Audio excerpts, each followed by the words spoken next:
दोस्तों, आप सभी को मालूम होगा कि जब पुलिस से कोई केस सुलझ नहीं पाता या उसकी जांच पड़ताल पुलिस सही से नहीं कर पाती, तो केस की तहकीकात होती है। जब कोई जानकारी केस के बारे में प्राप्त नहीं होती, तो फिर वो केस सीबीआई को सौंप दिया जाता है। सीबीआई टीम उसे कैसे बारीकी से छानबीन करती है और केस को सुलझाने में हर हद पार कर देती है, चाहे उसके लिए उन्हें कुछ भी करना पड़े। सीबीआई केस की जड़ तक जाती है और मुजरिम का पता लगाकर उसे सख्त से सख्त सजा दिलाती है। और ऐसे ही होता है एक होटल में, जिसको लेकर पुलिस के पास बार बार कंप्लेन आ रही थी। शिकायतों में बताया जा रहा था कि होटल में लड़कियों का देह व्यापार हो रहा है। बाहर शहरों से लड़कियां इधर लाई जाती हैं और गलत कामों को कराया जा रहा है, जिसका आस पड़ोस के क्षेत्र पर बुरा असर देखने को मिलता है। लेकिन पुलिस जब भी होटल में छापामारी करती है तो उन्हें कोई भी सबूत हाथ नहीं लगता। उन्हें निराश होकर लौटना पड़ता है, क्योंकि वो एक वीआईपी बड़ा आलीशान होटल होता है। और एक बात मैं आपको बताता चलूं, जो पुलिस की टीम होती थी वो भी टिकाऊ नहीं होती है। चंद पैसों के लिए बिक जाती थी और पुलिस के वहां पहुंचने से पहले ही उन्हें खबर मिल जाया करती थी, क्योंकि पुलिस भी अपना काम सही रूप से कर नहीं रही थी। और कोई पुलिस का ही सिपाही छापेमारी की सूचना होटल में दे दिया करता था। बहुत समय ऐसे ही गुजर जाता है और कोई ठोस सबूत नहीं मिल पाता, लेकिन कंप्लेनें बढ़ती जाती हैं।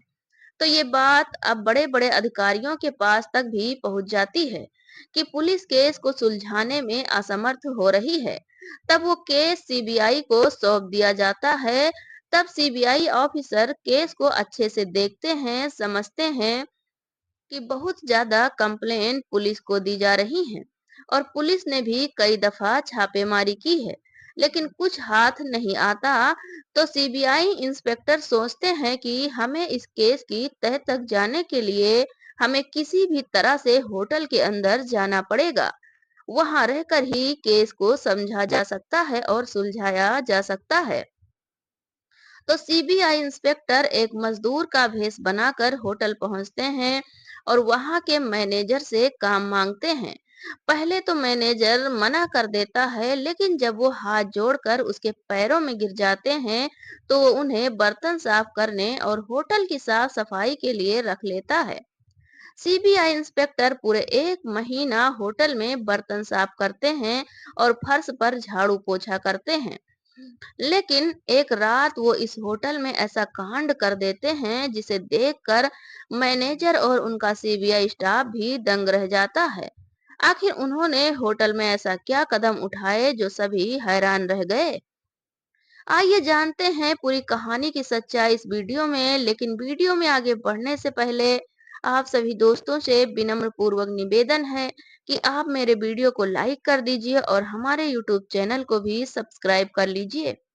दोस्तों, ये सच्ची घटना नोएडा की है। नोएडा की झुग्गी झोपड़ी में एक साधारण सा परिवार अपनी जिंदगी को गुजार रहा था। परिवार में उनकी जो सबसे बड़ी लड़की होती है, जिसका नाम मानवी होता है।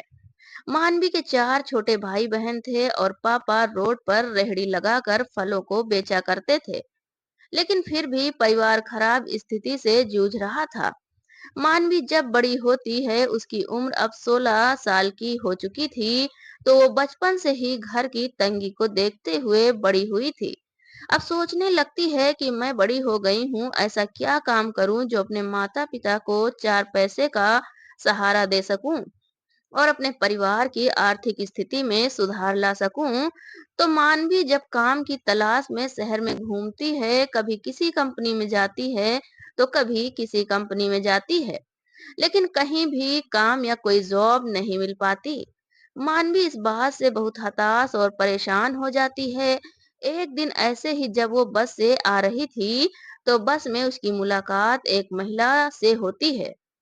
वो महिला उसको परेशान बैठा देख उससे बातचीत करती है और उसे अपना कार्ड देती है। कहती है, कल मेरे ऑफिस में आ जाना। मैं तुम्हारे लिए कोई जॉब ढूंढ कर दे दूंगी। मैं इससे पहले भी कई गरीब लड़कियों को जॉब पर रखवाया है। मानवी ये बात सुनकर बहुत खुश हो जाती है और अपने घर पहुंच जाती है।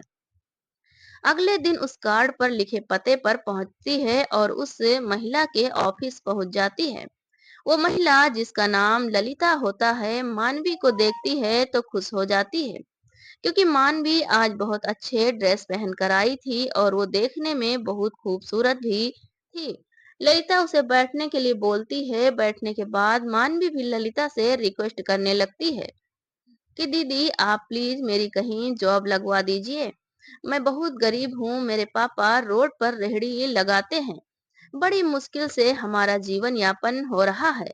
तो ललिता कहती है कि ठीक है, तुम्हें अब ज्यादा परेशान होने की जरूरत नहीं है। बस ये समझो कि तुम्हारी जॉब पक्की हो गई है। मैं तुम्हें ये एड्रेस दे रही हूँ, कल इस लोकेशन पर इस होटल में पहुंच जाना। होटल में तुम्हारी नौकरी रिसेप्शन पर रहेगी। तुम्हें रिसेप्शन काउंटर पर बैठकर आने जाने वाले लोगों की एंट्री करनी है और उनकी जरूरत को सुनकर वहां के स्टाफ को बताना है। बस इतना सा तुम्हारा काम है। तुम्हें 12,000 में दिलवा सकती हूँ। मानवी ये बात सुनते ही फूले न समाती है। ललिता के आगे हाथ जोड़कर उन्हें थैंक यू बोलती है।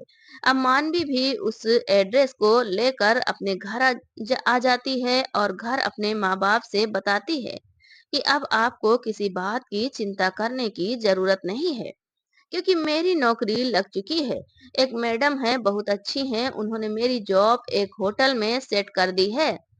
कल से मुझे नौकरी के लिए जाना है। अब माँ बाप भी ये बात सुनते हैं तो बहुत खुश हो जाते हैं, क्योंकि गरीब परिवार था। सोचने लगे कि हमारी बेटी भी नौकरी करके 4 पैसे कमाएगी तो हमें बहुत सहारा मिलेगा। इसके छोटे भाई बहन अच्छे से पढ़ लिख कर कामयाब हो जाएंगे। अब माँ बाप भी खुश तो थे और उधर मानवी भी बहुत खुश थी। अगले दिन मानवी भी अपने डॉक्यूमेंट लेकर, ज्यादा पढ़ी लिखी तो थी नहीं, सिर्फ 10वीं पास थी, अपनी आईडी वगैरह लेकर ललिता के बताए हुए एड्रेस पर उस होटल के अंदर पहुंच जाती है। मानवी करीब 10 बजे होटल के अंदर जाती है, लेकिन उसको होटल में ही पूरा दिन बीत जाता है। वो अपने घर वापस नहीं लौटी। माँ बाप की बेचैनी बढ़ने लगती है कि आखिर हमारी बेटी कहाँ चली गई, अब तक वापस क्यों नहीं लौटी। फिर वो अपने दो चार पड़ोसियों को साथ लेकर मानवी की तलाश में जुट जाते हैं, लेकिन मानवी का कोई सुराग नहीं मिलता। माँ बाप अनपढ़ थे, ना तो उन्हें उस महिला ललिता का एड्रेस मालूम होता है, ना मानवी का। उन्हें मानवी ने नहीं बताया था, लेकिन वो उस होटल का पता जानते थे। होटल पहुंचते हैं तो उन्हें ये बोलकर वहां से निकाल दिया जाता है कि इतने बड़े होटल में हम किसी ऐसी अनपढ़ लड़की को जॉब पर क्यों रखेंगे। यहाँ कोई मानवी नाम की लड़की आई ही नहीं है। माँ बाप का दिल ये सुनकर फटा रह जाता है। मानवी को ढूंढते ढूंढते 4 दिन बीत जाते हैं, मगर मानवी की कहीं से कोई खबर नहीं मिलती। तो फिर घर वाले परेशान होकर पुलिस स्टेशन जाते हैं और गुमशुदगी की रिपोर्ट दर्ज कराते हैं। बताते हैं कि साहब, हमारी बेटी उस होटल में जॉब करने के लिए गई थी, लेकिन आज 4 दिन बीत गए हैं, वो घर वापस ही नहीं लौट कर आई है।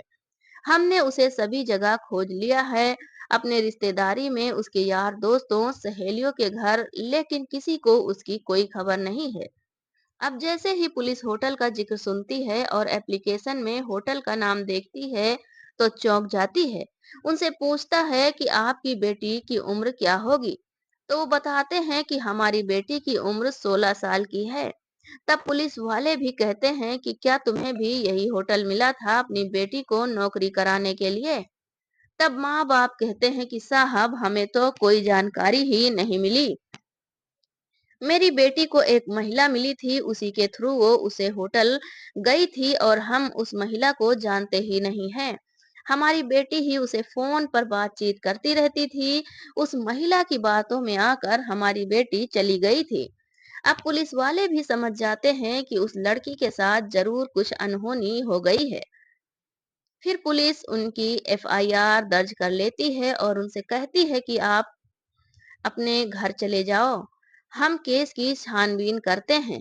हमें आपकी बेटी की खबर मिलते ही हम आपको सूचना दे देंगे। माँ बाप निराश होकर घर को लौट जाते हैं और पुलिस अपनी तहकीकात में जुट जाती है। एक दो बार उस होटल पर छापेमारी करती है, लेकिन कोई भी सबूत नहीं मिल पाता, क्योंकि बड़ा आलीशान वीआईपी होटल था। बिना किसी सर्च वारंट के तो अंदर घुसने भी नहीं देते थे। पुलिस दो तीन बार अपने बड़े अधिकारियों से परमिशन लेकर होटल पहुंचती है, लेकिन होटल में पहले ही सूचना पहुंच जाती थी कि आज छापेमारी होने वाली है। तो वो लड़कियों को वहां से कहीं और शिफ्ट कर देते थे और पुलिस को कुछ हाथ नहीं लगता है। पुलिस स्टेशन में पहले भी दो तीन केस इस होटल के खिलाफ आए थे, इसलिए पुलिस को पूरा यकीन था कि होटल में लड़कियों का देह व्यापार चल रहा है। लेकिन अपना ही सिस्टम खराब होने के कारण कोई सबूत न मिले। ऐसे ही समय बीतता गया। शहर के आला अधिकारी परेशान होकर रह जाते हैं। उनके पास दिन प्रतिदिन शिकायतें आने लगती हैं कि हमारी बेटी उस होटल में जॉब के लिए गई और हमारी बेटी भी ऐसी हो गई थी, लेकिन आज तक घर नहीं लौटी। जब शिकायत ज्यादा बढ़ने लगी, कुछ स्थानीय लोग जो राजनीति में जुड़े हुए थे, वो अपना प्रेशर डालकर केस को सीबीआई के हाथों में देते हैं।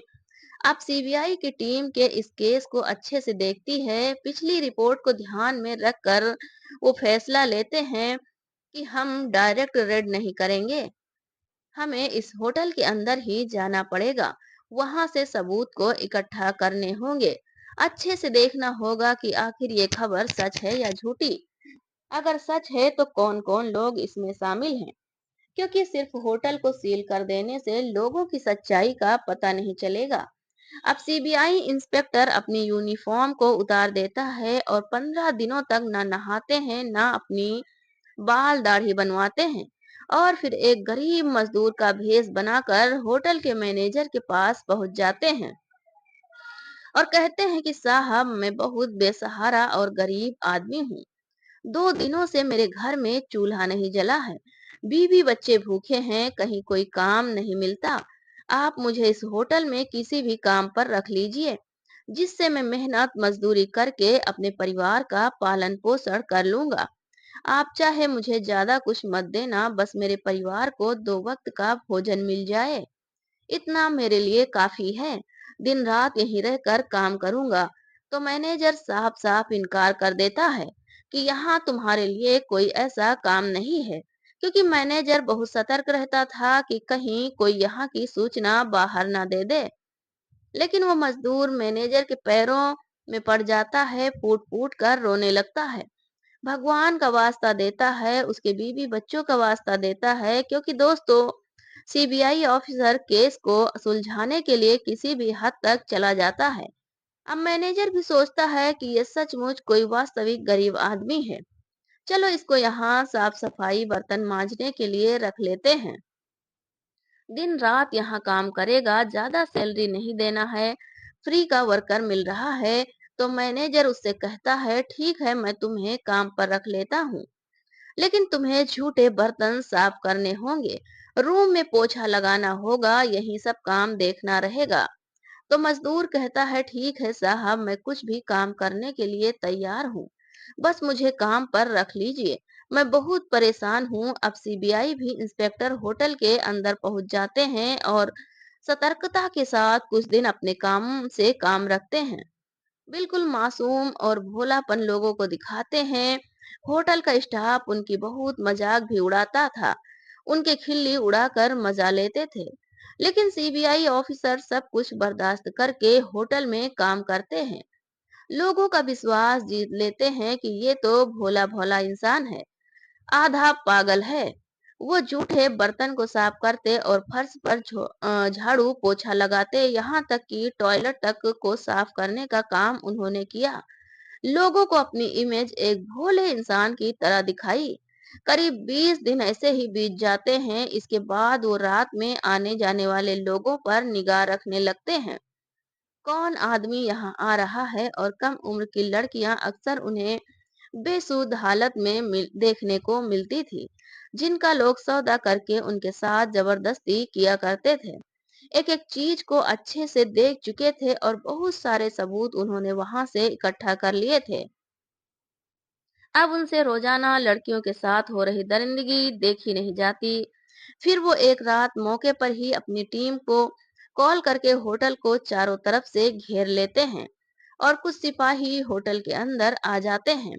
रंगे हाथों मैनेजर और उनके स्टाफ को लड़कियों की जिस्म फरोशी करते हुए दबोच लेते हैं। अब उस होटल से एक नहीं बल्कि 10-12 लड़कियां बरामद की जाती हैं। सभी लड़कियों को एकत्रित करके उनकी पहचान को छुपाकर उन्हें सरकारी वार्ड में शिफ्ट कर दिया जाता है। वहां उनसे सीबीआई पूछताछ करती है तो सभी लड़कियां बयान देती हैं कि हमें नौकरी का झांसा देकर हमें फंसाया गया और जबरदस्ती हमसे यहाँ ऐसा काम कराया जाता है। लड़कियों ने मैनेजर सहित उनके स्टाफ और उस महिला ललिता के खिलाफ अपना बयान दिया। इसके बाद उन लड़कियों को खुफिया तरीके से उन्हीं के घर बिना किसी को खबर दिए दिया जाता है, जिससे उनके पर्सनल लाइफ में कोई दिक्कत परेशानी ना आए। मानवी को भी उसके घर भेज दिया जाता है। मानवी कुछ समय के लिए गुमनाम रहती है और कुछ समय बाद अपनी फैमिली के साथ रहने लगती है। सीबीआई इंस्पेक्टर ने लड़कियों के बयान के मुताबिक मैनेजर को रिमांड पर लेकर उससे सख्ती से पूछताछ जारी की, तो उसने ललिता के बारे में सच सच उगल दिया। उसके सभी ठिकानों की जानकारी दे दी, क्योंकि मानवी ने जो उसका ऑफिस बताया था वहां पर वो अब आती नहीं थी। तो मैनेजर के बताए एड्रेस पर सीबीआई ऑफिसर पहुंचते हैं और मौके से ही ललिता को गिरफ्तार कर लिया जाता है और उन सभी पर कोर्ट में मुकदमा दायर किया जाता है। सीबीआई की टीम अपने सभी गवाह और सबूत को कोर्ट में पेश करते हैं, जिसके बाद कोर्ट उस होटल को बंद करके ललिता और मैनेजर सहित सभी स्टाफ को जेल की सलाखों के पीछे डाल देती है। सीबीआई ऑफिसर की सभी लोग बहुत प्रशंसा करते हैं। उन्होंने इतनी परेशानियां उठाकर अपना फर्ज निभाया, अपने ड्यूटी को ईमानदारी से पूरा किया और मानवी के साथ साथ अन्य लड़कियों की जिंदगी को भी बचाया। आप क्या कहना चाहोगे हमारे देश के ऐसे ऑफिसर के बारे में? आपकी जो भी राय है हमें कमेंट करके अवश्य बताइए। हमारे पुलिस डिपार्टमेंट सिस्टम के बारे में आपकी क्या राय है?